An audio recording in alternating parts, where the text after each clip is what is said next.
Si os parece bien, comenzamos. Let's go. Let's go for a party. Bueno, pues vamos a entrar, como os comentaba, vamos a comenzar hablando de cómo creamos la realidad. Y la verdad es que como no hay una sola realidad, sino que hay realidades y realidades, pues vamos a explorar un poquito esas realidades, esas distintas formas, esos distintos acercamientos de cómo creamos la realidad. ¿De acuerdo? Aquí tenemos una frase de Buda que yo creo que lo resume todo, ¿no? Es fantástica. Dice: todo lo que somos es el resultado de lo que hemos pensado.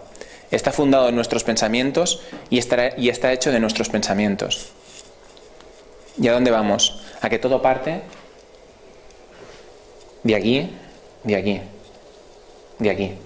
¿De acuerdo? Todo va desde dentro hacia afuera. Eso no quiere decir que el mundo que nos rodea no nos influya, porque es cierto que existe una retroalimentación. Ahora que está muy de moda el documental Thrive, ¿no? El de prosperar, nos podríamos basar en la forma del toroide, ¿de acuerdo? Esa forma de retroalimentación energética en la que tenemos ese agujero por en medio, que todo entra, sale por abajo, vuelve a salir y se retroalimenta. Pues un poquito la interacción que tenemos con la sociedad vendría a ser un poco de esta forma, ¿no? Del toroide. Nos influyen muchas cosas, desde las circunstancias naturales, desde el tema genético, desde las construcciones simbólicas que nos rodean, desde la interacción social que tenemos con nuestros congéneres, etc. Pero lo más importante al final y lo más determinante es lo que tenemos adentro, ¿de acuerdo? Dentro nuestro.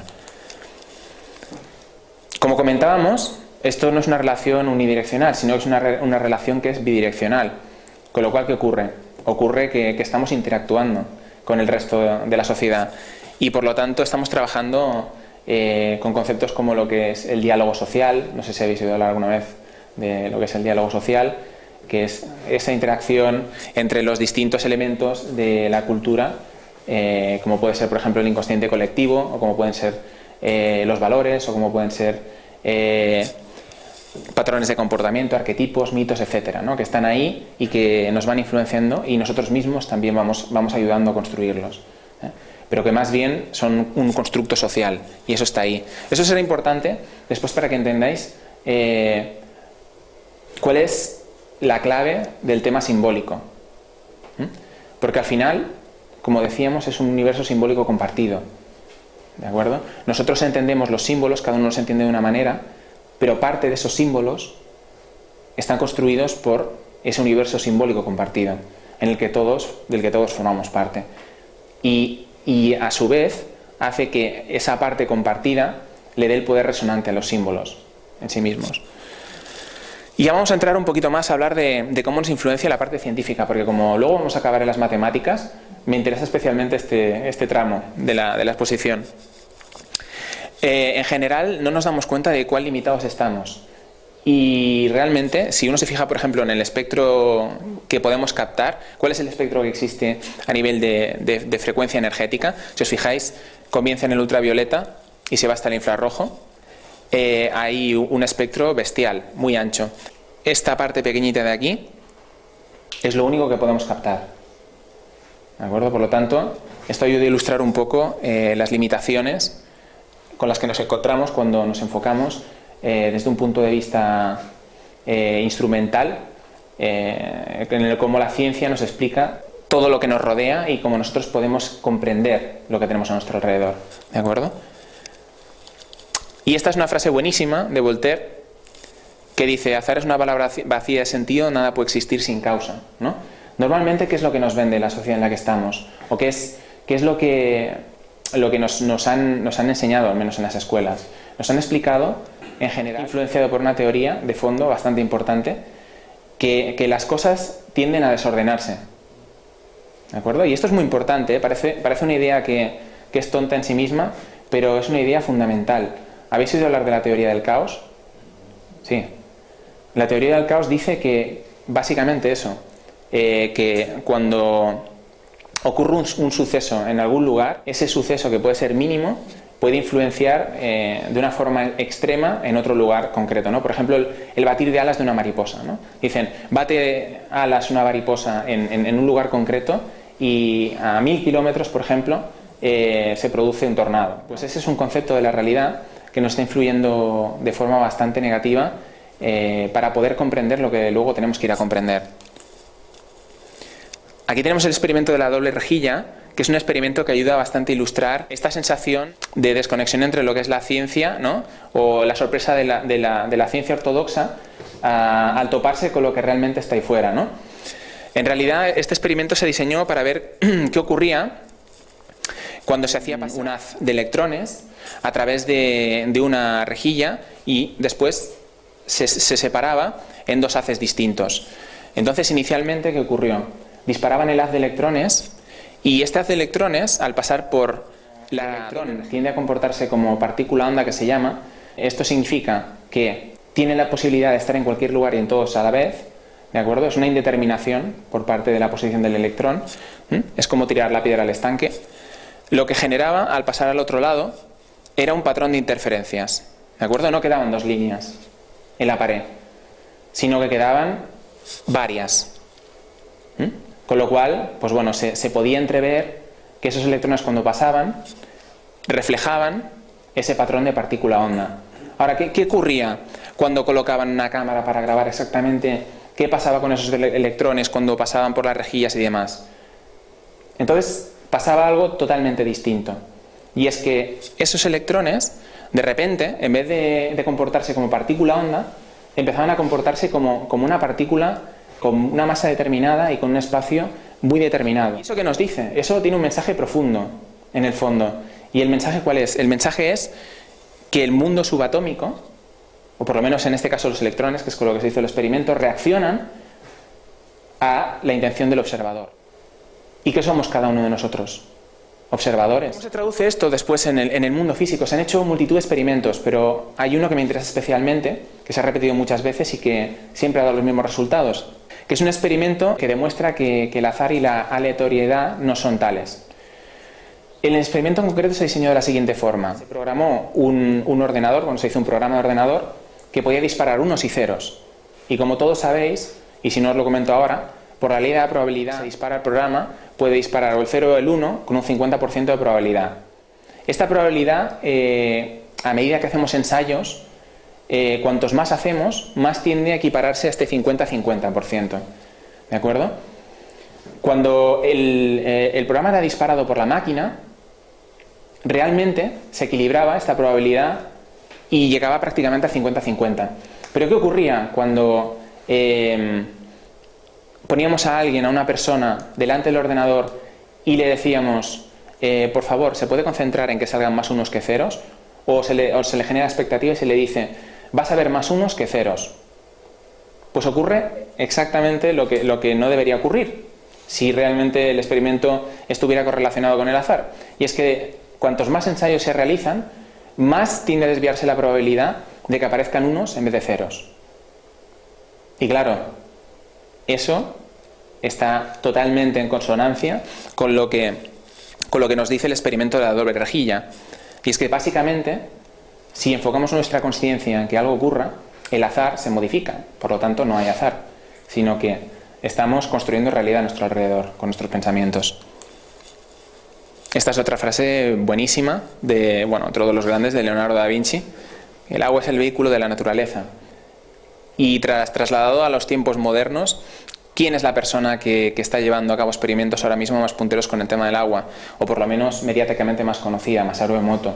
Este es un científico japonés que lleva muchos años investigando cómo se comporta el agua y concretamente lo que hace es coger agua de diferentes fuentes, por ejemplo el agua del grifo de Tokio y el agua de un manantial puro.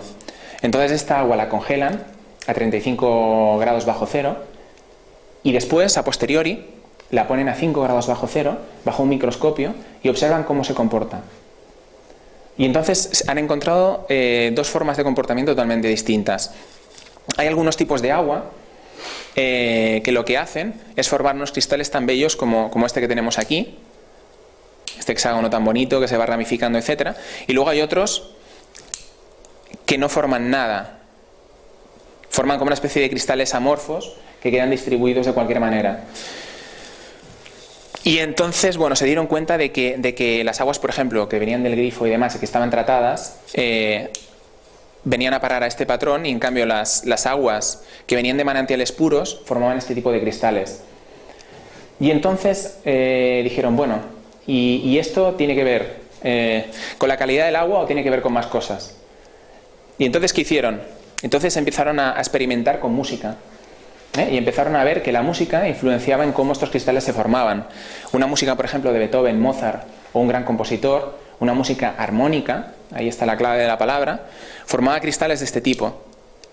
Mientras que una música con patrones armónicos disonantes formaba unos cristales de este estilo. Después llevamos a un tema mucho más simbólico, que son las palabras. Cuando empezaron a hacer experimentos con palabras, lo que básicamente hacían era colocarle una etiqueta a los frascos de agua y los dejaban una noche reposando. Y entonces probaron con palabras positivas, como por ejemplo gracias, y con palabras o frases negativas como del estilo de te voy a matar, etcétera, etcétera. Y se dieron cuenta de que ocurría exactamente lo mismo que con el tema de la música. Es decir, el agua reaccionaba a las palabras, estaba reaccionando a un mensaje simbólico. Esto lo llevaron un punto más adelante. ¿Y qué ocurrió? Hicieron experimentos en los cuales personas se reunían y se concentraban en enviar un mensaje positivo al agua. Y esta agua reaccionaba y también acababa generando este tipo de cristales. ¿Y esto por qué ocurre? Pues ahora lo vamos a ver. Estos son más ejemplos de las moléculas de agua. Bueno, aquí podéis ver, por ejemplo, usando la palabra gracias, como cristaliza, después de haber ofrecido una plegaria, pensamientos o palabras de amor y aprecio. Y aquí, pues bueno, lo que decíamos, ¿no? Pensamientos o palabras destructivas. Otra fase fantástica. La música es el placer que experimenta la mente humana al contar sin darse cuenta de que está contando. Y esto viene a pelo de lo que voy a contar, porque tiene que ver con resonancias armónicas. ¿Y qué son las resonancias armónicas? Pues voy a poner un ejemplo que todos vais a entender, espero, y que creo que ilustra perfectamente hacia dónde quiero ir a parar. Si uno pone un piano en una habitación y a continuación pone otro piano en una habitación contigua y excita de repente una nota musical concreta, el piano de la otra habitación va a empezar a resonar en la misma nota. ¿Y por qué ocurre esto? Y aquí está la clave, y esto va a ser el hilo conductor de todo lo que vamos a hacer hoy. Por eso es importante que lo comprendáis. Cuando tocamos la tecla en el piano, básicamente esa tecla, esa cuerda del piano, tiene una geometría concreta, tiene una forma, ocupa un espacio concreto. Y cuando la excitamos, lo que estamos haciendo es generar una resonancia, que tiene una frecuencia, que tiene una forma, que se expande en el espacio. Y esa resonancia, cuando se mueve por el espacio, lo que hace es acoplarse o resonar allí donde encuentra la geometría que encaja con esa forma que tiene. ¿De acuerdo? Además, pensad una cosa, que el sonido, normalmente nos han enseñado a imaginarnos la piedra en el estanque, que se cae y se expande y forma esos circulitos. ¿De acuerdo? Pero el sonido se expande tridimensionalmente. No solo se expande hacia los lados. Cuando pensamos en sonido o pensamos en frecuencias armónicas o en ondas, tendemos a pensar siempre en el osciloscopio, en las ondas del estanque, pero en realidad deberíamos empezar a pensar en esferas, porque el sonido comienza en un centro, que es donde se genera, y a partir de ahí se va expandiendo. ¿De acuerdo? Y este sonido, esta resonancia armónica, ¿qué es básicamente? Es energía. Y esta energía, normalmente, ¿cómo la exploramos? La podemos explorar a través de las matemáticas, a través de la música, a través de la física, a través de otras disciplinas científicas, pero al final estamos hablando de energía. ¿De acuerdo? Estamos hablando de patrones energéticos, de resonancias armónicas. Y por eso el agua de Masaru Emoto reacciona. ¿De acuerdo? Porque cada uno de nosotros está emitiendo esos patrones armónicos. Y ahora, bueno, aquí tenéis algún ejemplo de lo que son las ondas, ¿no? Estamos hablando de las ondas del osciloscopio, esto es un poco más de lo mismo, ¿no? La representación en 2 dimensiones de las ondas que todos estamos acostumbrados a ver. Lo que es importante de este tema es que esos patrones armónicos y resonantes, que están presentes en todo, son patrones que pueden ser interferidos. ¿de acuerdo? Pueden ser acoplados y pueden ser interferidos. Es como cuando creamos una melodía musical.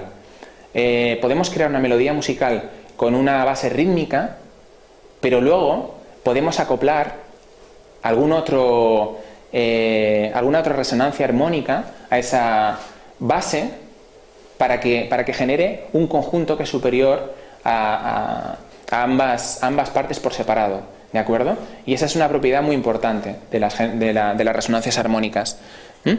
Como decíamos, es importante que empecemos a pensar en el ámbito de las 3 dimensiones, en las esferas, en los toroides y en la forma que queráis, pero siempre tridimensional. Dejemos de quedarnos en las 2 dimensiones, ¿de acuerdo?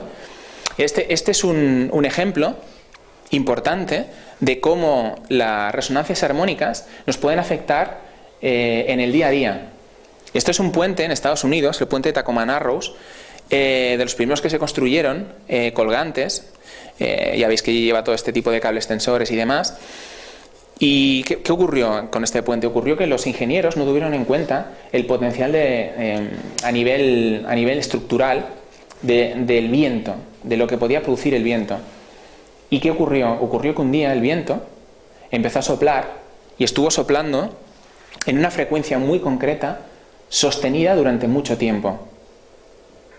¿Y qué pasó? Pues claro, como el viento estaba soplando con la misma intensidad, la misma frecuencia, generó un patrón armónico resonante que entró en resonancia con la estructura del puente.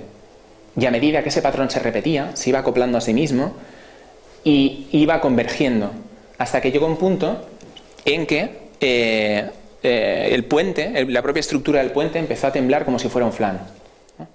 ¿Qué acabó pasando? Pues acabó pasando esto. ¿De acuerdo? Aquí se puede, no sé si se ve, pero hay un coche que se acabó salvando, afortunadamente, pasó a tiempo, y no es el único incidente el de Tacoma Narrows. Ocurrió hace tiempo también en un puente que pasando un regimiento de soldados que iban al paso, iban marcando con los pasos iban marcando el mismo ritmo todo el rato, generaron también una frecuencia armónica en el puente y ocurrió exactamente lo mismo. ¿De acuerdo? Fijaros lo importante que son las resonancias armónicas, el sonido, y que todo en realidad es lo mismo, porque toda la materia sólida que nosotros vemos aquí, todo lo que yo estoy tocando aquí y aquí, que nos parece que es muy sólido y que es algo que lo tenemos asumido como tal, básicamente está formado por átomos y está formado por moléculas que están en constante movimiento, están vibrando, todo vibra, todo está en movimiento, ¿vale? Por lo tanto, 2 conceptos importantes: no vivimos en un mundo bidimensional, sino tridimensional, y no vivimos en un mundo sólido, sino vivimos en un mundo vibrante, en un mundo que está en constante cambio y en movimiento, ¿de acuerdo? Este es otro experimento que quiero que tengáis en mente porque es tremenda las implicaciones que tiene. Es un experimento que se está llevando a cabo en la Universidad de Brown, lo está conduciendo un señor que se llama John Donahue, y es un experimento que tiene que ver mucho con el sonido.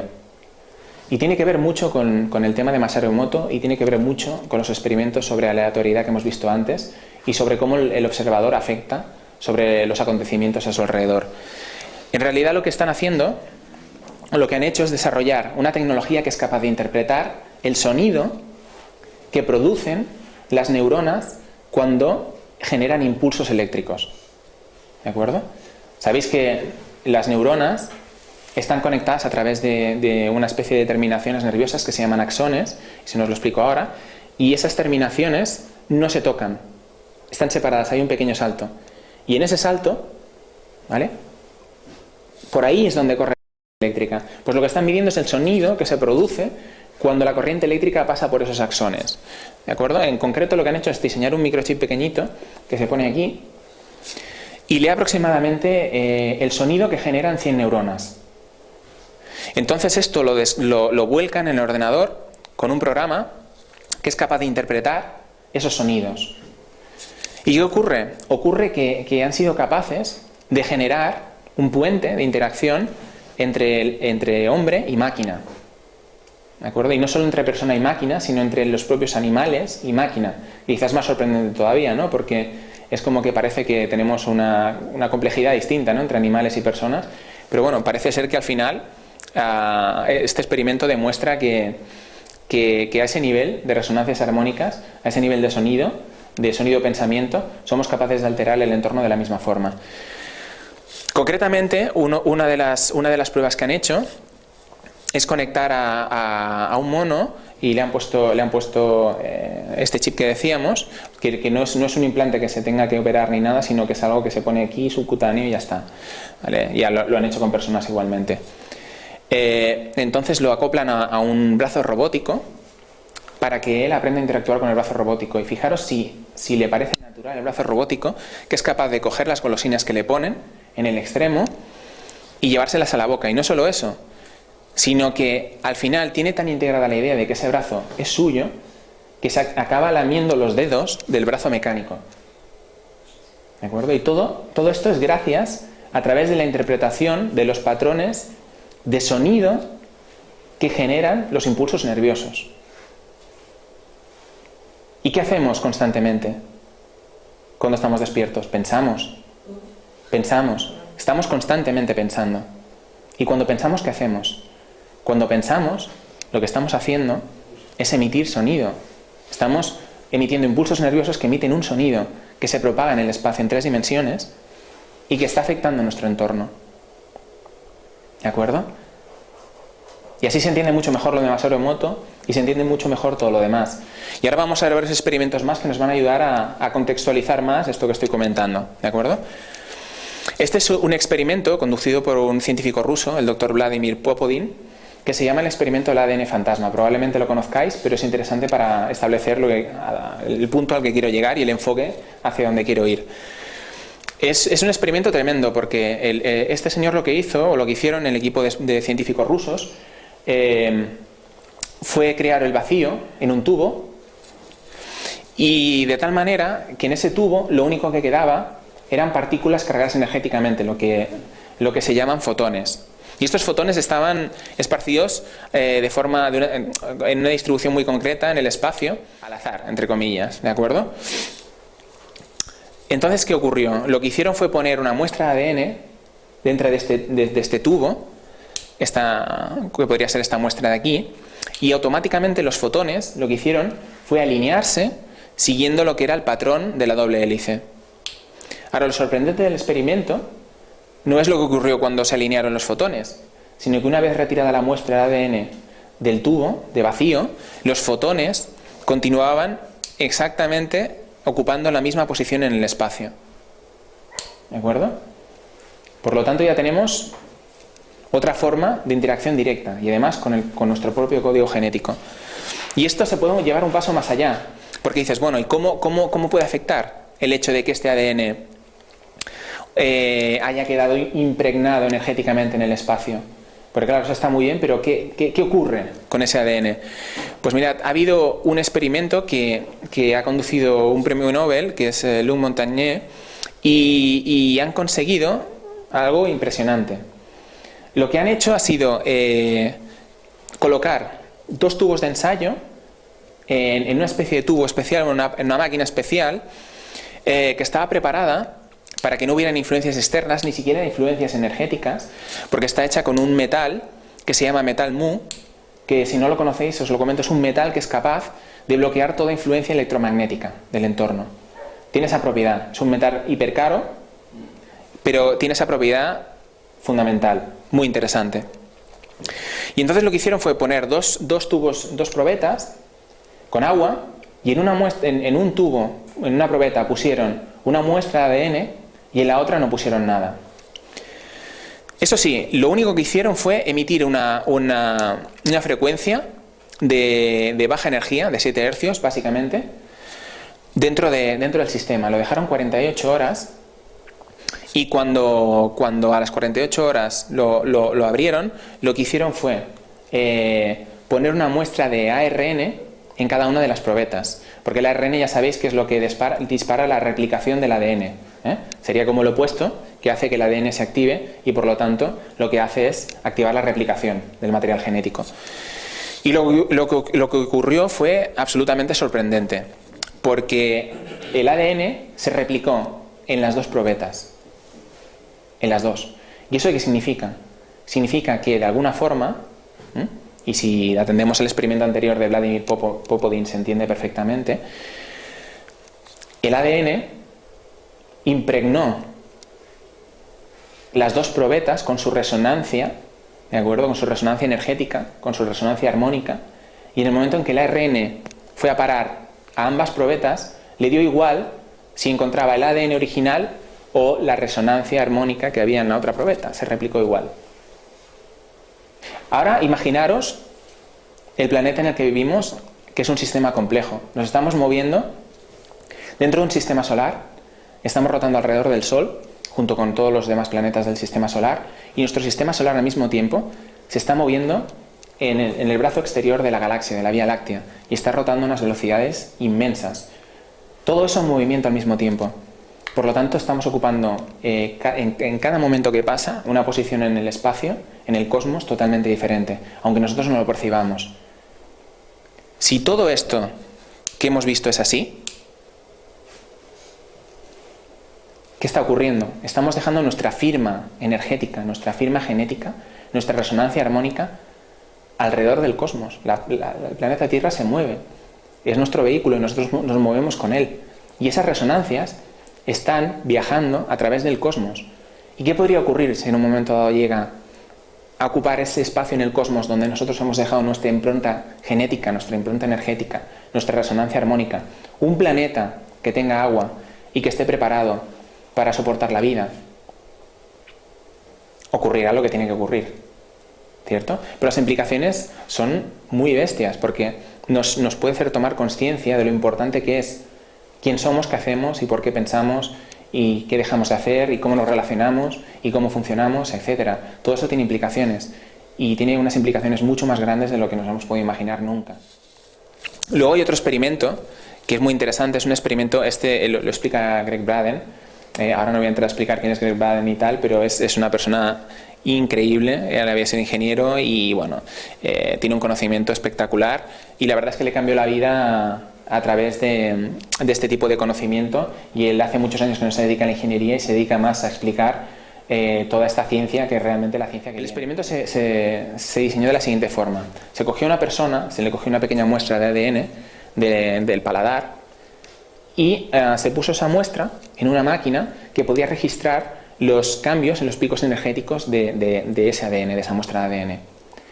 A la otra persona se le llevó al lado opuesto del edificio y a continuación se la sometió a estimulación emocional. Las emociones básicas que decimos, la ira, el miedo, la alegría, etc.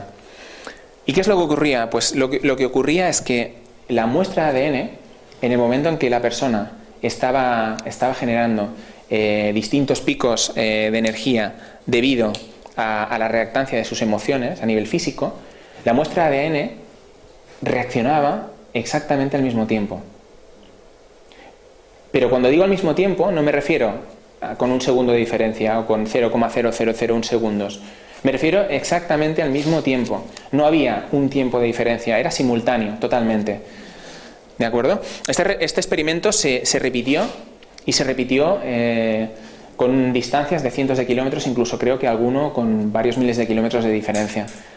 Y los resultados fueron exactamente los mismos. Básicamente el ADN, me ha saltado una, tomaba lo que se llama entraba en un sistema de comunicación de energía no local. ¿Qué quiere decir eso? Básicamente lo que está diciendo es que no tiene que viajar la información de un punto A a un punto B. Está diciendo que básicamente la información está. ¿De acuerdo? Hay un entrelazamiento entre ese ADN y la persona y, ¿vale?, funciona al mismo tiempo.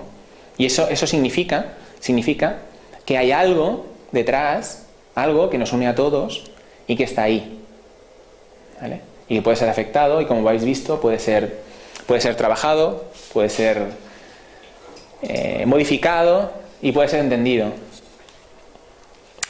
Y entonces vamos a entrar a hablar un poco de lo que es la fractalidad. Es un concepto que yo sé que conocéis, pero es importante recordarlo. La fractalidad, aunque parezca que es un concepto que todos sabemos y que ha estado ahí siempre, es algo que realmente no se descubrió prácticamente hasta los años 80. Y es un concepto que es fundamental porque realmente estamos rodeados de fractales. ¿Qué son los fractales? Una estructura fractal es una estructura que básicamente se reproduce a sí misma a diferentes escalas. Y tenemos un ejemplo claro, que es el de la doble hélice del ADN. Y aquí tenemos, por ejemplo, la visión de una galaxia, que realmente, a lo mejor aquí no está muy bien visto, pero si pusiéramos la galaxia de lado y la estiráramos, obtendríamos el mismo tipo de forma que la que vemos con el ADN, o el ADN al revés, visto desde arriba. Estaríamos viendo el mismo tipo de elipse. ¿De acuerdo?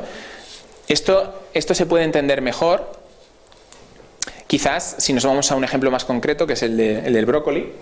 Si uno coge un brócoli y lo corta, si os fijáis, cogemos uno de los cortes del brócoli y si lo miráramos con lupa o nos acercáramos mucho a él o viéramos una foto del mismo, no sabríamos si estamos mirando el brócoli o ese corte del brócoli.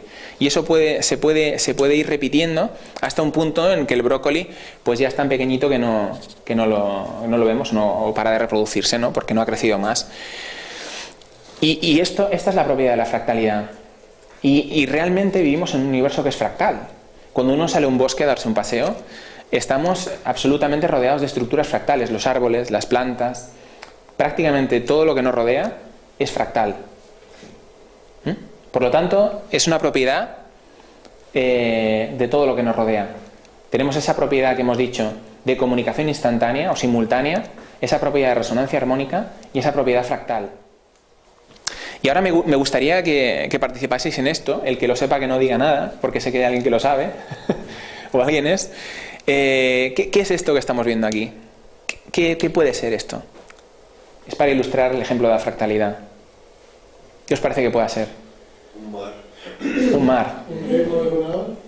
Una red neuronal. Una red neuronal.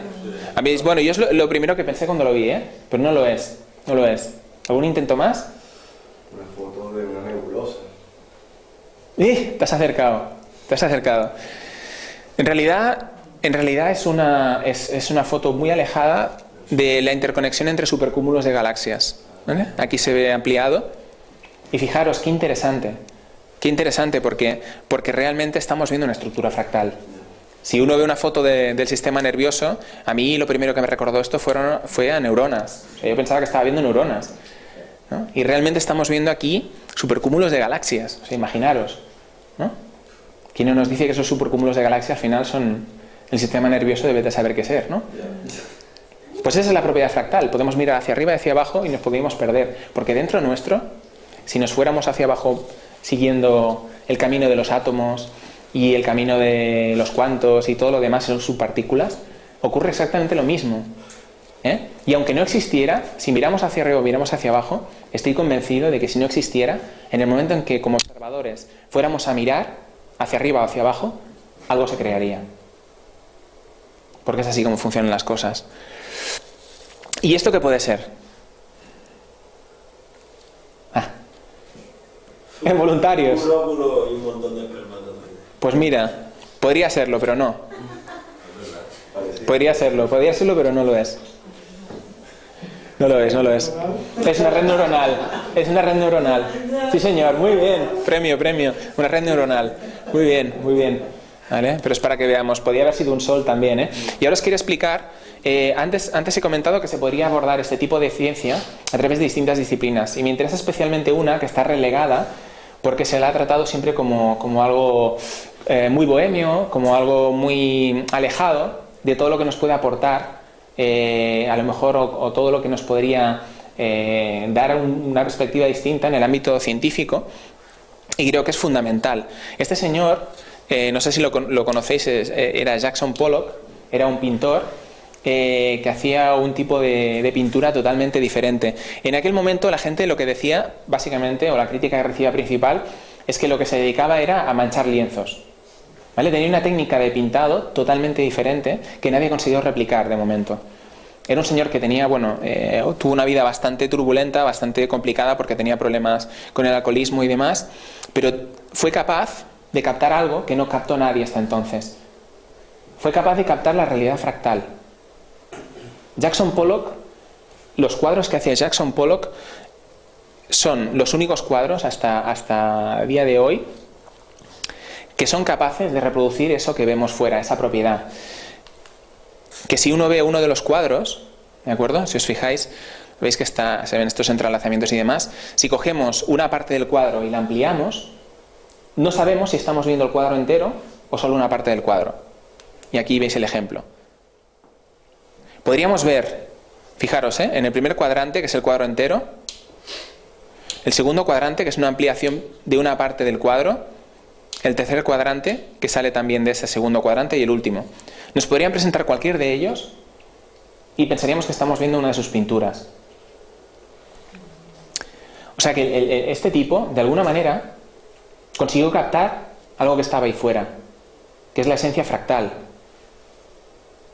Pero en aquel momento no habían tratados científicos hablando sobre fractalidad, ni existía este tipo de concepto como algo comúnmente denominado como fractalidad, como hoy en día lo conocemos, ¿no? No era un conocimiento común, era algo que estaba ahí pero que acababa de surgir y por lo tanto no estaba al alcance de todos. Y él lo captó de forma natural y lo supo reproducir en su obra. ¿De acuerdo? Este es un mensaje tremendo, porque quiere decir que a lo mejor deberíamos enfocarnos un poquito más en el arte a veces, porque cuántas cosas se deben estar perdiendo en la creatividad de las personas, ¿no? ¿Cuánto se debe estar creando ahí fuera que está relegado sencillamente porque creemos que el arte es algo bohemio? Continuamos. Otra frase magistral: el libro de la naturaleza está escrito en caracteres matemáticos. Galileo Galilei. Y aquí vamos a parar un punto bastante clave también de la charla de hoy y que nos va a acompañar durante todo el día. Yo sé que los que estáis aquí lo conocéis, pero lo voy a explicar para los que no están aquí. ¿Qué es la proporción áurea? ¿Qué es la sucesión de Fibonacci? Pues básicamente vamos a hablar de la proporción áurea, que es una proporción que se encuentra ahí fuera, en todo lo que está vivo, y se encuentra en todas esas formaciones fractales que hemos visto. La proporción áurea es una proporción que describe cómo se organiza todo lo que está ahí fuera. ¿De acuerdo? Y el propio cuerpo humano está básicamente organizado a través de esa proporción áurea. Por eso se le llama la proporción áurea o la proporción divina. Y vamos a ir avanzando y os voy a explicar cómo funciona esto. Básicamente la sucesión que describe cómo funciona la proporción áurea es una sucesión que se llama la sucesión de Fibonacci. Este señor Fibonacci en el Renacimiento lo que hizo fue redescubrir, porque nadie descubre nada, al final todos redescubrimos cosas que ya están ahí y ya existen. Lo que hizo fue redescubrir una secuencia que él observó que se reproducía bastante a menudo en la naturaleza. Y eso, vamos a ver cómo funciona a nivel numérico, muy sencillo, luego entraremos en las matemáticas a analizar todo esto. Ahora de momento solo me interesa que os quedéis con la secuencia. Fijaros que la secuencia empieza con 1, y a continuación a 1 se le suma el número anterior, que es 0. Por lo tanto, 1 más 0, 1. Seguimos al siguiente número y tenemos 1 más 1, 2. El siguiente es 2 más 1, 3. 3 más 2, 5. 3 más 5, 8 y sucesivamente. Una de las consecuencias de aplicar esta secuencia a nivel geométrico, si por ejemplo colocamos cuadrados y los vamos alineando en función del tamaño que tienen. Fijaros que empezamos con el cuadrado de 1 y de 1, ponemos el de 2, a continuación el de 3, que los abarca los 3 anteriores, etc. Y trazamos una línea desde la diagonal del primero en curva, que va pasando por las diagonales de todos los cuadrados. Se dibuja lo que se llama la espiral áurea. Y la podemos encontrar tanto en la naturaleza como en la arquitectura, como en el arte, etcétera, etcétera. Ahora vamos a ir viendo. La propia sucesión es muy fácil de descubrir en la naturaleza. Podemos encontrar flores que tienen un pétalo, las hay de 2, las hay de 3, también las hay de 4, ojo. Luego explicaré más adelante en el tema matemático el por qué. ¿Por qué? Porque hay otra secuencia, que es también una secuencia áurea, que se llama la secuencia de Lucas, y tiene su razón de ser también, que reproduce lo que es la proporción áurea, igual que la sucesión de Fibonacci, y que es una secuencia que es muy importante también para entender cómo funciona todo. ¿De acuerdo? Veremos que tenemos flores, pues eso, con 3 pétalos, con 5, y entonces usualmente, pues ya veis, saltan a 8, a 13, etc. Tiende a seguir este patrón. Normalmente encontramos que lo que está ahí fuera tiende a seguir estos números. A nivel de lo que son los tallos, las hojas y demás, nos ocurre exactamente lo mismo. Fijaros que si en este caso miramos las hojas, tenemos una hoja en el primer nivel, una hoja en el segundo, 2 en el tercero, en el cuarto tenemos 3, y ya de 3 saltamos a 5, y de 5 saltamos a 8. Y sucesivamente. En el caso de los árboles ocurre lo mismo. Si uno se pone a analizar la distribución de las ramas, nos volvemos a encontrar con el mismo fenómeno numérico o matemático. ¿De acuerdo? Pasamos del tronco a una bifurcación, a continuación obtenemos 3 bifurcaciones y así sucesivamente, 3 ramas mejor dicho, y así va siguiendo otra vez la secuencia de Fibonacci. Esto ocurre también en la filotaxis, ocurre en un montón de cosas que podemos observar ahí fuera a simple vista. Solo hay que salir y verlo. O sea que mañana, que es el día más instrumental, nos dedicaremos a salir y a observar un poquito la secuencia de Fibonacci, entre otras cosas, y también miraremos allí donde aparece la secuencia de Lucas. ¿Dónde más podemos encontrar esta sucesión de Fibonacci? La podemos encontrar, por ejemplo, en los dedos de la mano, en las falanges. Si uno coge la falange más pequeña y la mide, está en una proporción tal que sigue la secuencia de Fibonacci. ¿De acuerdo? Antes no he explicado cómo se calcula la proporción áurea. La proporción áurea, y me voy un poquito para atrás para que la entendáis, se calcula, aparece el número phi, porque se llama phi, aparece dividiendo un número de la sucesión de Fibonacci por su número anterior. Al principio no sale exactamente el número phi. Es a medida que avanzamos en la sucesión que va apareciendo el número que describe phi, que es 1,618033, etc. Ahora no nos vamos a extender en el porqué de este número, porque todo tiene una explicación, ¿eh? Ese número no es así, y hoy vamos a descubrir el porqué, entre otras cosas. Volvemos a lo de los dedos de la mano, y aquí nos encontramos con lo que comentábamos. Nos volvemos a encontrar con el mismo tipo de proporciones. Si dividiéramos esta segunda falange por la primera, obtendríamos la aproximación de phi. Si dividimos la tercera por la segunda, otra vez, y sucesivamente. Hay una forma que encontramos en la naturaleza, y es una forma que se ha usado o se ha asociado históricamente, durante siempre, al tema de la magia, que es el pentagrama. Que una de las curiosidades, entre comillas, digo, porque las curiosidades matemáticas al final son las reglas que describen cómo funcionan las matemáticas que nos unen a todos, lo que hace es mostrar de forma natural a phi.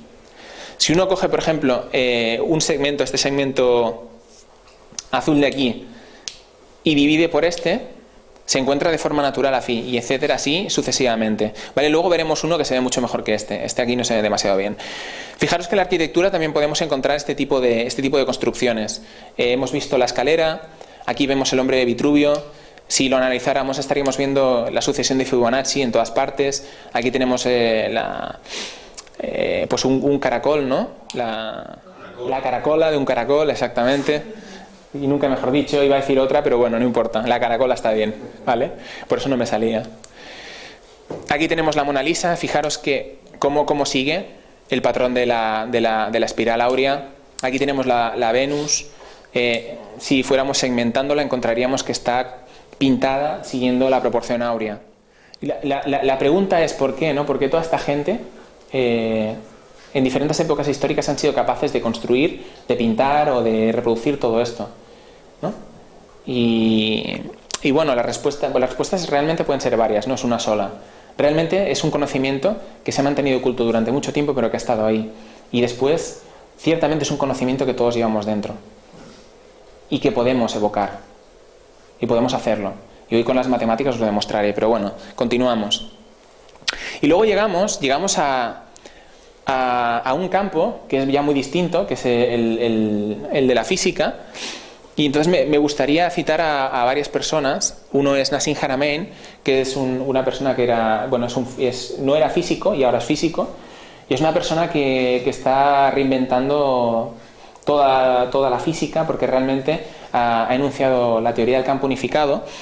Y voy a comentar muy poquito ahora porque es tremendamente amplio lo que hace este hombre y muy importante, pero me interesa básicamente algo que he descubierto, que se repite, no solo él lo ha descubierto, pero bueno, él lo está demostrando matemáticamente, toda esa física, un patrón geométrico que se repite y que es la base constituyente de la materia, o lo que nosotros entendemos como materia, que es la esfera con el doble tetraedro invertido.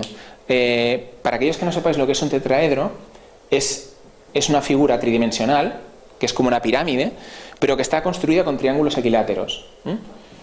Podía haber traído hoy, pero se me ha olvidado, despiste, un tetraedro para que lo vierais otro día en la próxima grabación, porque seguro que hacemos más. Traeré un tetraedro para que lo podáis ver y así lo podremos rotar y lo veremos mejor. Lo que estábamos diciendo es que esta figura geométrica en concreto define cómo funciona estructuralmente la materia desde un punto de vista basal, ¿de acuerdo?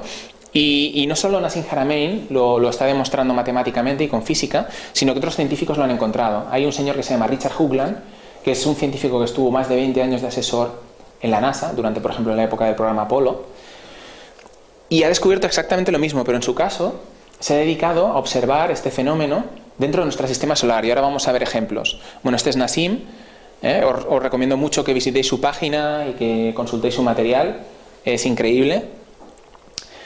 Y él está llevando a cabo un proyecto que se llama The Resonance Project, el proyecto de la resonancia, ¿no? Y ahí entra con el tema que hablábamos de las resonancias armónicas, ¿de acuerdo? Y esto, bueno, estas son las figuras que se construyen a través de la replicación de ese patrón básico que hemos visto, que es el del doble tetraedro invertido en la esfera, y acaban formando un conjunto, que es el conjunto, digamos, unitario, que se va replicando, que es este conjunto que tenemos aquí, en tridimensional. Aquí no se ven muy bien, no se ven los tetraedros, pero se ven las esferas, y que en 2 dimensiones proyectado acaba dibujando esto que tenemos aquí, que es la flor de la vida, que es un símbolo de la comúnmente llamada geometría sagrada. ¿Sagrada por qué? Porque está ahí desde siempre, no es algo que nos hayamos sacado de la manga ahora, y porque nos conecta con lo que está allí fuera y con lo que está aquí dentro y aquí, ¿vale? Está ahí. Y fijaros dónde podemos encontrar esta flor de la vida. Esto, a ver si alguien me sabe decir de dónde es esta imagen. Alguien que no lo sepa. Egipto, vale. Pero esto es trampa, ¿eh? Esto es trampa. Esto es sí, esto es del templo de... Del templo de... Ah, llevas la flor de la vida, la llevas también. Del templo de Osiris, en Ábidos. Completamente el templo de Osirión, ¿vale? Y es un dibujo, este dibujo de la flor de la vida, que está inscrito de tal manera en la roca que no se puede haber hecho sin algún tipo de dispositivo de proyección energética, ya fuera algún tipo de energía láser o algo que pudiera haber grabado en la piedra con energía ese dibujo, ¿vale? Por lo tanto, es aquello que decimos, uy, aquí están pasando cosas un poco raras, porque históricamente, según lo que nos han contado, esto no podría ser así. Esto es la ciudad prohibida en China, y esto es un perro fu, que es comúnmente llamado el guardián del conocimiento. Hay 2 detalles. Primero os voy a enseñar uno y os voy a hacer luego caer en el otro. Fijaros lo que tiene debajo de la pata. Tiene exactamente lo mismo que estábamos viendo, pero aquí ya está representado en tridimensionalidad, porque vemos la esfera, ¿de acuerdo? Aquí lo que no nos enseña son los tetraedros, pero bueno, no importa, porque el dibujo es el de la flor de la vida, ¿de acuerdo? Y hay otro detalle muy importante en este guardián del conocimiento, que mucha gente no cae, pero para mí es tremendamente importante y tiene que ver con lo que estamos hablando hoy. Estamos hablando de resonancias armónicas, de sonido, de patrones que se repiten. Fijaros lo que lleva colgado en el cuello el perro fu. ¿Alguien ve lo que es? ¿No? Es como una especie de cascabel, ¿vale? Podría ser interpretado como una glándula pineal, pero en mi caso lo estoy interpretando como otra cosa, ¿eh? Podría ser una doble interpretación, ¿eh? La glándula pineal, porque la glándula pineal ciertamente es una llave para abrir las puertas hacia todo ese conocimiento. Hoy no vamos a tratar ese tema porque es también tremendamente amplio, pero sí que más adelante lo vamos a tocar porque creo que es tremendamente importante. Pero ciertamente aparte de que podía ser la glándula pineal, yo creo que lo lleva colgado como representación del sonido. Del sonido, ¿de acuerdo? Resonancias armónicas. Estamos hablando de lo mismo. ¿El collar ese no podría pertenecer simbólicamente a la Vía Láctea? Podría ser. Yo la verdad es que no lo he analizado tanto, pero pudiera ser, perfectamente. Pensad una cosa, que este fin de semana que vamos a analizar ese tipo de simbolismos, de patrones y demás, normalmente cuando se codifica algo, y sobre todo cuanto más antiguo, mejor codificado, y la información matemática es más fidedigna, y la información física es más fidedigna, siempre se trata de codificaciones multinivel. Nunca tiene una explicación sola. Ocurre como con el idioma egipcio, ¿no? Como con los ideogramas y demás. No tenían solo una lectura, tenían muchas lecturas. ¿De acuerdo? Y según el nivel de conocimientos que tenía la persona que lo interpretaba, era capaz de acceder a ese conocimiento multinivel o no hacerlo. Pues con este tipo de cosas ocurre lo mismo. Y avanzamos. Bueno, esto es lo que hemos dicho antes de la estructura de la esfera y tal. Bueno, aquí esto es un doble toroide, que es ¿cómo se denomina? Este tipo de vórtice doble, ¿no? Que parece que va girando y al mismo tiempo succiona por arriba, luego por abajo va expulsando. ¿No? Sí, es tremendo, ¿no? Pero es muy chulo. Así lo llaman los ingenieros. Es un toroide, en este caso es un doble toroide. Y ahí está el doble tetraedro invertido, rotando, ¿vale? Para que nos vayamos familiarizando con estas estructuras y demás. Este es Richard Hoagland, ¿vale? Que entre otras muchas cosas, lo que os he comentado antes, estuvo en la NASA más de 20 años haciendo de asesor científico. Y el tipo es un auténtico crack. Y él ha observado a través del sistema solar esto que estábamos hablando del tema del doble tetraedro, ¿vale? En esa estructura del doble tetraedro hay algo importante, y es que las bases de cada uno de los tetraedros invertidos caen aproximadamente a 19,5 grados norte y 19,5 grados sur. Y si uno va observando nuestro sistema solar, y empezamos por nuestro planeta, lógicamente, por la Tierra, en todos ellos encontramos cosas importantes en esas latitudes, ¿de acuerdo?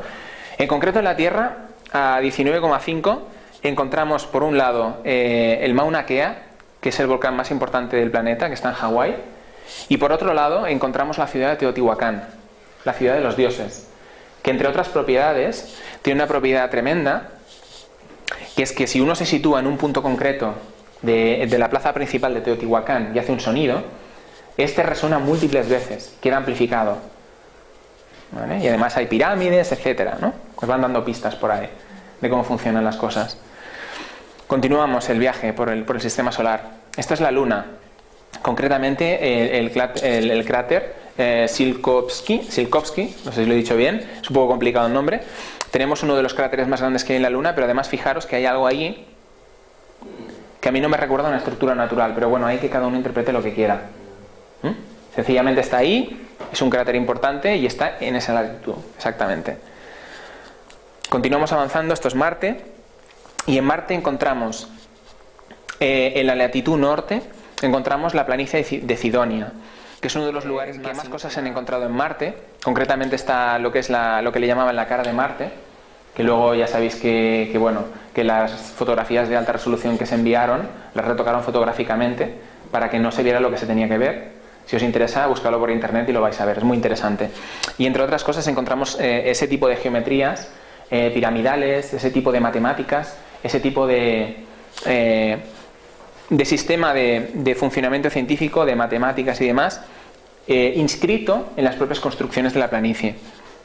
Y Richard ha investigado mucho en este tema y ha publicado varios libros, hay algunos muy interesantes, los recomiendo realmente.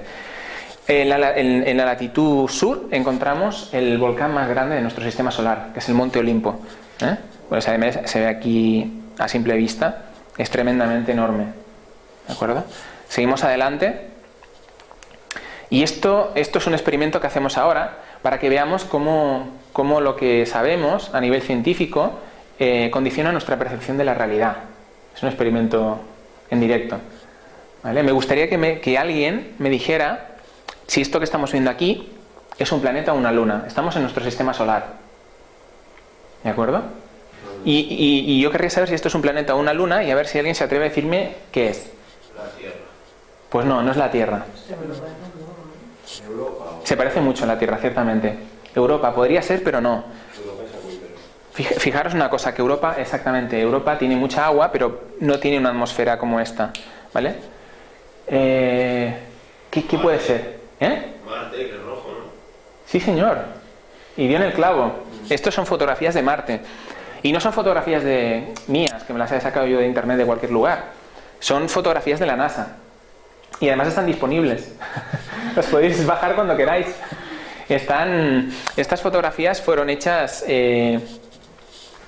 a través del Hubble, con el telescopio Hubble. Claro, el Hubble no está pensado para hacer fotografías a planetas, pero curiosamente en el año 97 ocurrió que Marte estaba en una de sus fases de máxima proximidad a la Tierra y los científicos del Hubble, los que están ahí trabajando, dijeron, bueno, vamos a fotografiar Marte, vamos a aprovechar, ¿no? Pero era algo que no estaba previsto. Y es ese tipo de cosas que ocurren, bueno, que van ocurriendo en la NASA, que de repente se hace algo que no está previsto, está fuera del programa normal, y claro, se mira Marte con un instrumento de visión bastante ampliado y se consigue ver lo que realmente hay en Marte, y no lo que nos enseñan las fotografías retocadas que nos llegan siempre, ¿no? Hay agua. Bueno, entre otras cosas, fijaros que por lo que se ve en esta fotografía, yo veo aquí unas manchas pardas oscuras que me recuerdan tremendamente a la vegetación que tenemos en la Tierra. O por lo menos que parecen, porque fijaros que aquí tiene una coloración distinta y demás, nos recuerdan a lo mejor a verde, patrones vegetales, etcétera. Fijaros la atmósfera que rodea el planeta. Fijaros el color azulón. Ese color azulón solo se produce gracias a la refracción del oxígeno, ¿vale? Con la luz. Es decir, si hay oxígeno, sabemos que hay vegetación, o por lo menos hay bacterias que están ahí produciendo oxígeno, ¿de acuerdo? Entonces algo está pasando en Marte, ¿no? O algo lleva pasando desde marzo del 97 al menos, que se miró con el Hubble. Imaginemos, no podemos ni imaginarnos lo que puede haber ahora, ¿no? Pero bueno, básicamente para que veáis cómo nos condicionan según el conocimiento científico que tenemos, ¿de acuerdo? Vale, ahora estamos en Venus. Y en Venus encontramos también la región más activa volcánica del sistema solar, el Alfa Regio, a los 19,5 grados sur. En Júpiter encontramos la gran mancha de Júpiter a 19,5 grados, otra vez. ¿De acuerdo? Neptuno, 3/4 de lo mismo, tiene una gran mancha muy parecida a la de Júpiter, de color azul, pero está a 19,5 grados sur también. Y en el Sol, como no va a ser menos, la mayoría de las manchas solares aparecen prácticamente a 20 grados norte y 20 grados sur. O sea, estamos oscilando entre esos 19,5 y 20, ¿de acuerdo? Pero fijaros que estos fenómenos se producen donde realmente coincidiría con las bases del doble tetraedro invertido. Qué curioso, ¿no? Qué curioso. Digo curioso porque ya sabéis que antes curioso equivale a hemos dado en el clavo, ¿vale? Y aquí una frase de otro gran científico olvidado por los anales de la ciencia ortodoxa. La ciencia no es sino una perversión de sí misma a menos que tenga como objetivo final el mejoramiento de la humanidad. Nikola Tesla. Ahora hablaremos de Tesla, pero bueno, la frase es tremenda. Y claro, a través de ese tipo de física se entiende ese tipo de ciencia, ¿no? Y estos son algunas de las aplicaciones que tiene ese tipo de física, que es la física que trabaja los campos electromagnéticos como base fundamental, los toroides, etcétera. Y nos encontramos con fenómenos como la antigravedad, la energía de punto cero, etcétera, etcétera, ¿vale? Y eso lo redescubrieron, mejor dicho, gente como Nikola Tesla o Walter Russell a primeros del siglo XX. Pensad que estamos hablando de que Walter Russell, por ejemplo, construyó aparatos que usaban este tipo de energía radiante en 1927. O sea, y Nikola Tesla 3/4 de lo mismo. Bueno, este es Nikola Tesla, era mejor dicho, y este es un experimento que llevó a cabo, que es el experimento de Wardenclyffe Tower, que era un experimento para conseguir transmitir la energía de forma inalámbrica, ¿de acuerdo? Su inversor principal en aquella época era JP Morgan, que es una casta de banqueros, los Morgan, que llevan mucho tiempo pues ahí, ¿no?, en el negocio de la usura, por decirlo de alguna manera. Y claro, el problema que tenía este tipo de energía es que era una energía que podía llegar a todos de forma gratuita, y entonces no interesó en ese momento, y por lo tanto se dejó de lado. Tal es así que, bueno, se dijo que el experimento no había funcionado, pero claro, la torre no la dejaron así, no. La desmontaron y no dejaron piedra sobre piedra. Lo único que queda hoy en día son los cimientos. ¿Para qué te vas a molestar en desmontar algo que no funciona? Digo yo, ¿no? Porque debe valer una pasta levantarlo, pero es que desmontarlo 3/4 de lo mismo, ¿vale? Y bueno, en aquella época, bueno, ya sabéis que de lo más conocido pues estaba Edison y es el señor Westinghouse, y hubo una guerra importante, lo digo para destacar la figura de Nikola Tesla, que fue la guerra de la corriente eléctrica, la guerra de la luz, que se llamaba. Y es que el señor Edison descubrió lo que era la corriente continua y Nikola Tesla descubrió lo que era la corriente alterna. Y hubo un enfrentamiento bastante importante y al final se impuso la energía alterna, que es la que tenemos hoy en día todos en casa. Y es una de las cosas por la que, entre otras muchas, por las que deberíamos recordar a Nikola Tesla y no se le recuerda.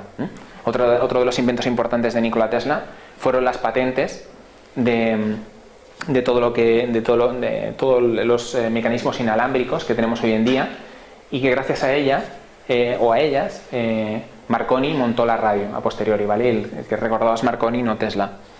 Pero bueno. Es que según Edison estampó a Tesla. Sí.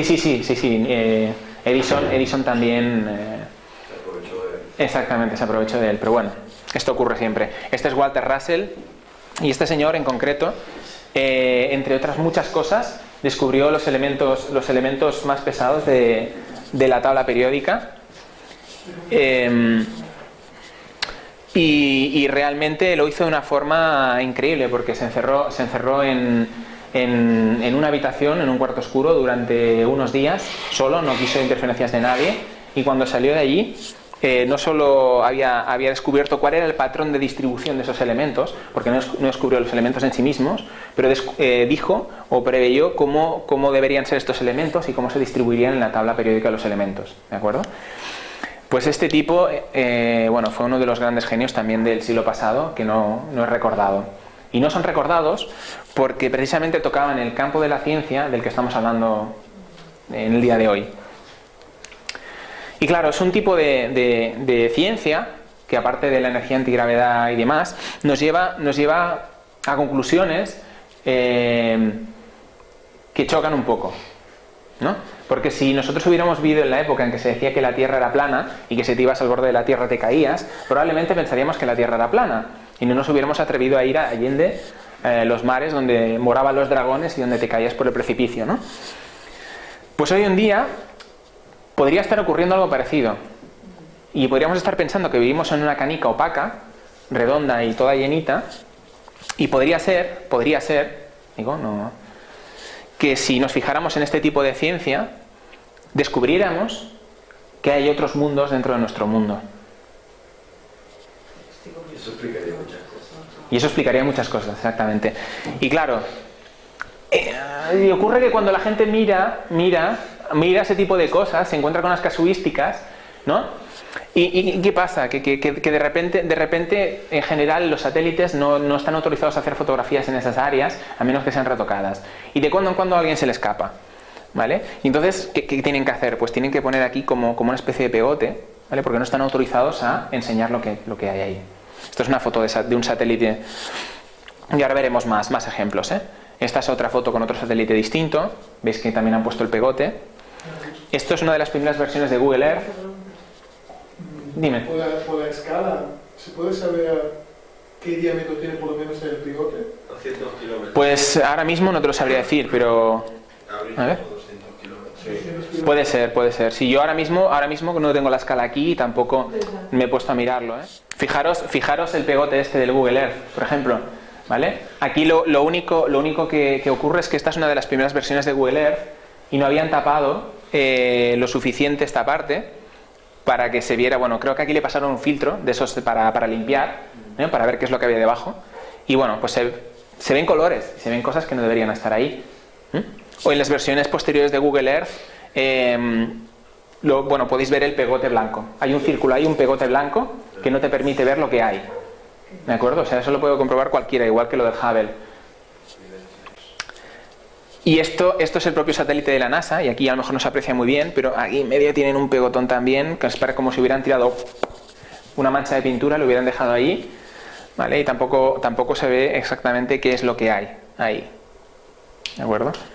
Bueno, quedémonos con la idea esa de que hay otros mundos dentro del nuestro.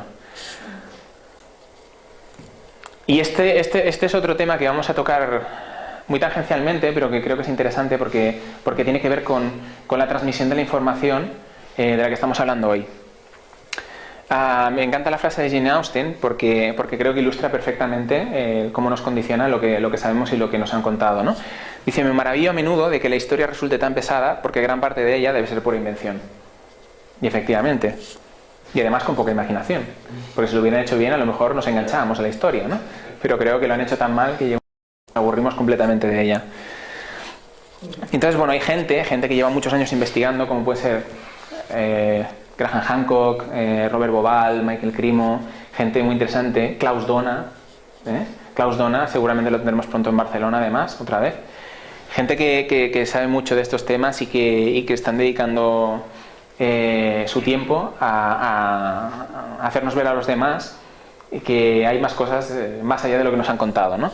Y por ejemplo, en este caso tenemos evidencias de construcciones tecnológicas con una tecnología superior por el modo en que se llevaron a cabo las construcciones alrededor de todo el planeta de por lo menos 12.000 años. Un ejemplo de este tipo de construcciones lo podemos encontrar en Yonaguni, una península del Japón, un archipiélago con distintas islas, en el que encontramos, estos son Robert Bauval y Graham Hancock, una serie de construcciones submarinas, una especie de mole submarina tremenda.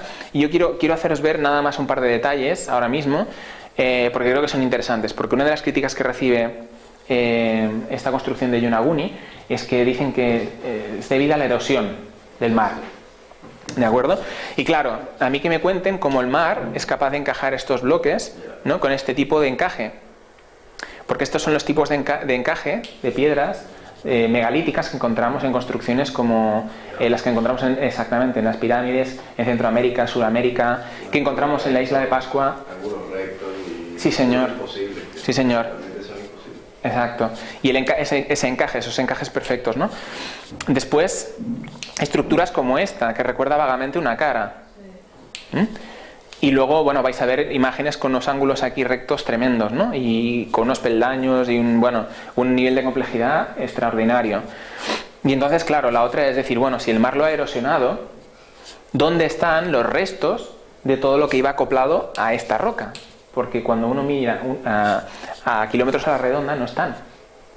Y algo debería haber, algún resto debería haber, ¿no? Si hubiera sido el mar el que lo ha estado esculpiendo.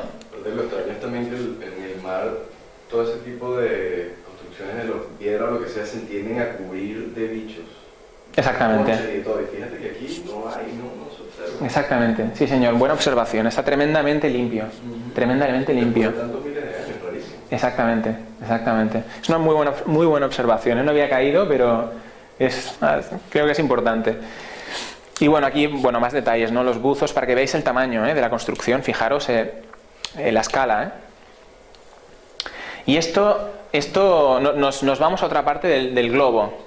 Y aquí no voy a hacer la bromita de la pregunta, porque sé que la mayoría sabéis dónde estamos.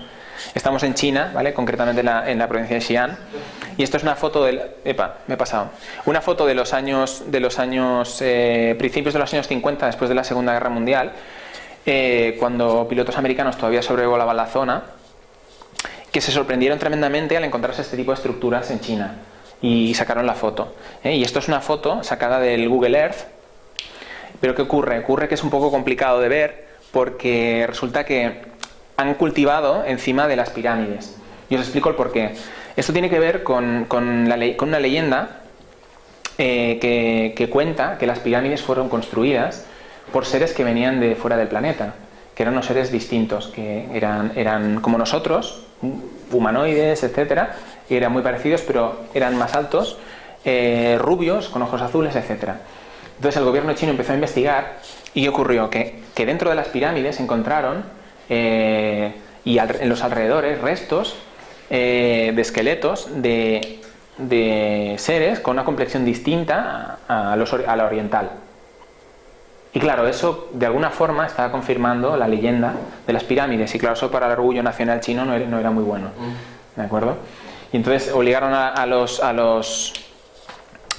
la gente que vivía allí a cultivar, ¿no? A los campesinos a cultivar las pirámides y, bueno, a encubrir este tema, ¿no? Y por eso cuesta un poco de ver. Ahora incluso están plantando árboles en algunas de ellas ya, ¿eh? Con lo cual pronto va a ser prácticamente imposible detectar desde el aire. Aquí vemos un detalle con, bueno, alguna imagen más donde se ven las pirámides. Aquí se ve quizá más cerca, esta se ve mejor. Esto es del Google Earth, todavía. Esta se ve bastante bien.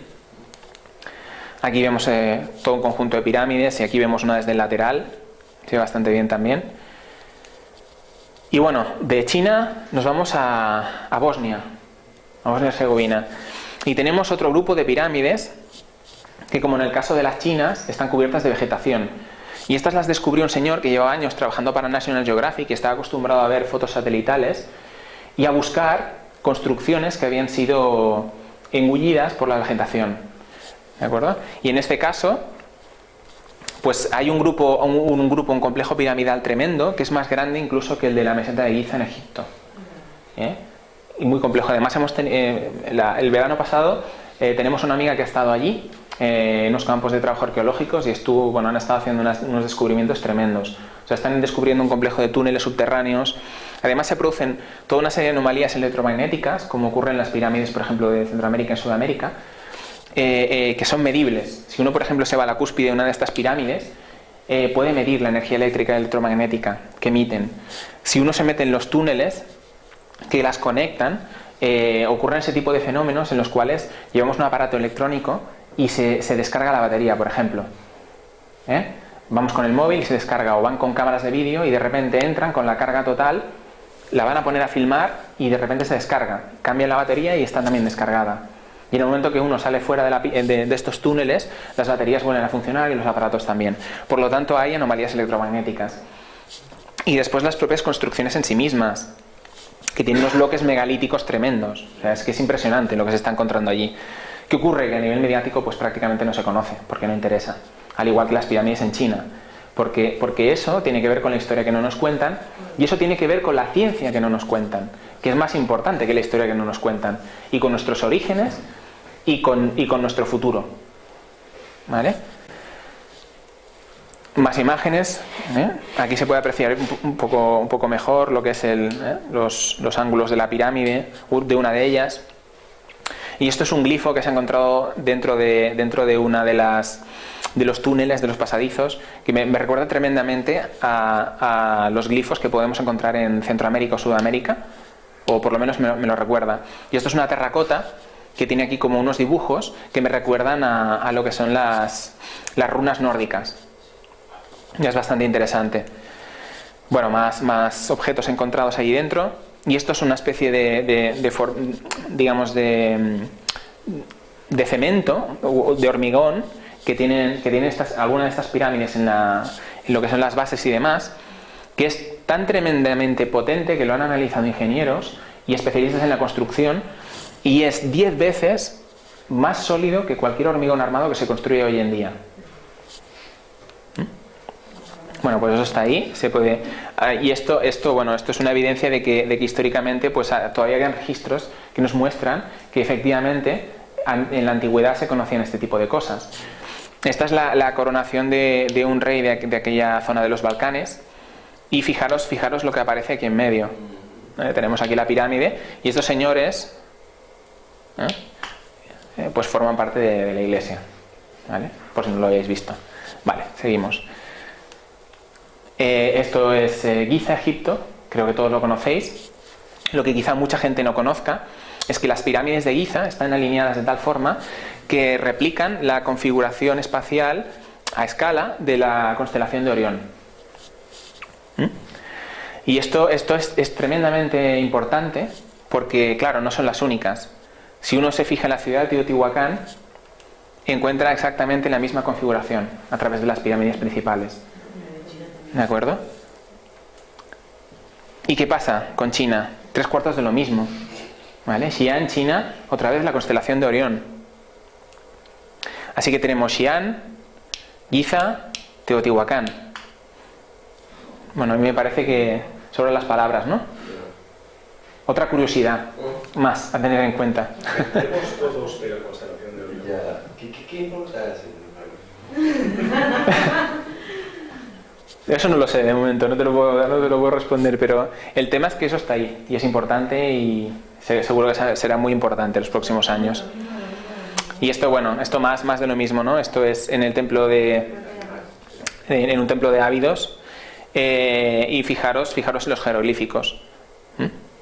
Y es muy interesante porque una explicación que le han dado para que aquí no veamos lo que estamos viendo es que se han unido la firma de 2 faraones y ha quedado como solapada y forma estas geometrías, estas formas, ¿no? Y valga la redundancia. Pero claro, ¿qué ocurre? Que yo creo que si ponemos aquí un matemático, un estadístico, que nos calcule la probabilidad de encontrar 1, 2, 3, 4 y hasta 5 objetos contiguos uno al lado del otro que nos recuerdan a manifestaciones tecnológicas, yo creo que el número que saldría sería tan tremendamente ínfimo que probablemente podríamos descartar la posibilidad de que eso sea así. Y bueno, eso es una de las evidencias que están ahí. Hay muchísimas más. Hoy no nos vamos a dedicar a hablar de ello en general, pero eso está ahí.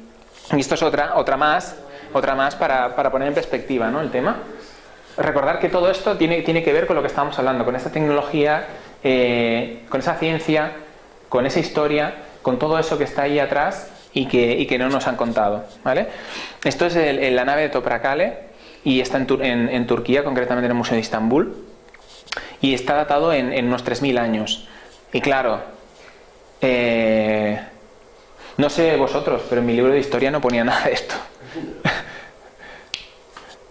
Yo me quedo alucinado tremendamente, no solo por la tecnología que demuestra esto, sino porque fijaros en lo que parece ser un traje espacial. Es tremendamente parecido a los trajes espaciales que usan hoy en día los astronautas, ¿eh? Y la nave, incluso las salidas de la tobera, todo lo demás, ¿no? Pero bueno, tiene que ver con más de lo mismo. Y bueno, finalmente, para ilustrar que el tema de las pirámides y de este tipo de manifestaciones tecnológicas y de conocimiento nos lleva muchos años estando ahí. Esta es una pirámide que fue encontrada en un yacimiento en Ecuador. Concretamente la tiene un investigador que es tremendamente interesante, lo que cuenta, que es Klaus Dona. Y esta pirámide, fijaros, y lo digo para romper el mito ese conspirativo de los Illuminati, los no Illuminati, los no sé qué. Esta pirámide está datada por lo menos desde hace 12.000 años. Así que este símbolo no es algo que se haya inventado ahora. Este símbolo está ahí, no desde 1776, me parece que es cuando se fundó, ¿no? Sí, la orden en Bavaria, sino que esto está ahí desde hace milenios. Y si estaba ahí entonces, pues por alguna razón estaría. Y seguro, bueno, mañana probablemente, y espero que sea así, descubriréis y deconstruiremos este tipo de símbolos y entenderemos la ciencia que hay detrás de ellos. Porque esto es una manifestación de ciencia, no de conspiración. Aquí hay matemáticas, hay números, hay ciencia. Y es fundamental entenderlo, porque detrás de esas matemáticas, de esa ciencia y de ese simbolismo está lo que hablábamos antes. Ese tipo de ciencia, ese tipo de realidad a la que vamos a ir y de donde venimos, ¿vale? Pues bueno, que sepáis que no solo tiene 12.000 años, sino que cuando la irradiamos con luz ultravioleta se ve iluminado el ojo. Y aquí aparece la constelación de Orión. La constelación de Orión, otra vez. ¿Vale? Y bueno, y hasta aquí esta parte de la charla. Ahora vamos a hacer un pequeño descansito. Quiero cerrar esta parte de la charla con una frase muy buena de Epicteto de Frigia que dice: solo el hombre culto es libre. Y continuamos.